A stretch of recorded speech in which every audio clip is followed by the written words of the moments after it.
లభిస్తాయి. పశ్చిమ గోదావరి జిల్లా పాలకొల్లు నియోజకవర్గంలో వృద్ధులు, వితంతువులు, దివ్యాంగులకు పెన్షన్ సొమ్మును అందజేశారు మంత్రి నిమ్మల రామానాయుడు.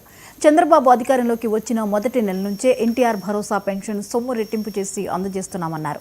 దేశంలో మరే రాష్ట్రం కూడా ఇవ్వనంత మొత్తాన్ని పెన్షన్గా కూటమి ప్రభుత్వం అందిస్తుందన్నారు. ఎన్టీఆర్ భరోసా పథకం కింద 62,95,000 మందికి 33,000 కోట్ల రూపాయలను ఖర్చు చేస్తున్నామని తెలిపారు. పేద మధ్యతరగతి వర్గాల కుటుంబాల్లో పిల్లలందరూ చదువుకునేందుకు తల్లికి వందనం ద్వారా ప్రభుత్వమే ఆర్థిక భారాన్ని భరిస్తుందన్నారు. జీఎస్టీ తగ్గింపు ద్వారా రాష్ట్రంలోని పేద మధ్యతరగతి వర్గాల ప్రజలకు 8,000 కోట్లు ఆదా కలుగుతుందన్నారు మంత్రి నిమ్మల.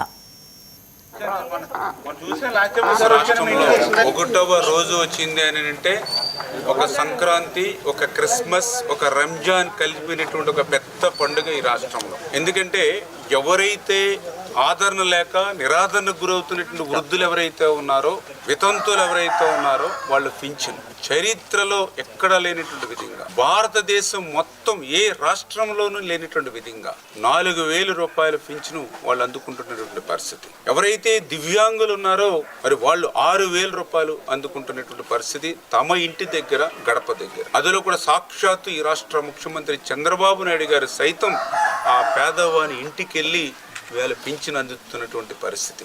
ఈరోజు మీరు ఈ దేశంలో 29 రాష్ట్రాలు ఉన్నాయి.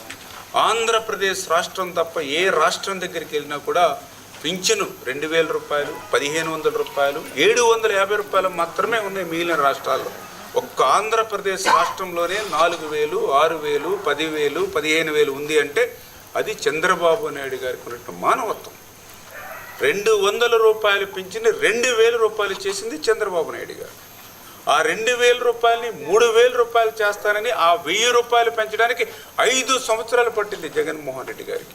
కానీ ఈరోజు మళ్ళీ చంద్రబాబు నాయుడు గారు పెంచినటువంటి పింఛన్ని మొదటి తేదీనే, మొదటి నెలని పెంచి ఇంటి దగ్గర ఇస్తున్నటువంటి వ్యక్తి చంద్రబాబు నాయుడు గారు. ఆయనకి సహకరిస్తున్నటువంటిది పవన్ కళ్యాణ్ గారు.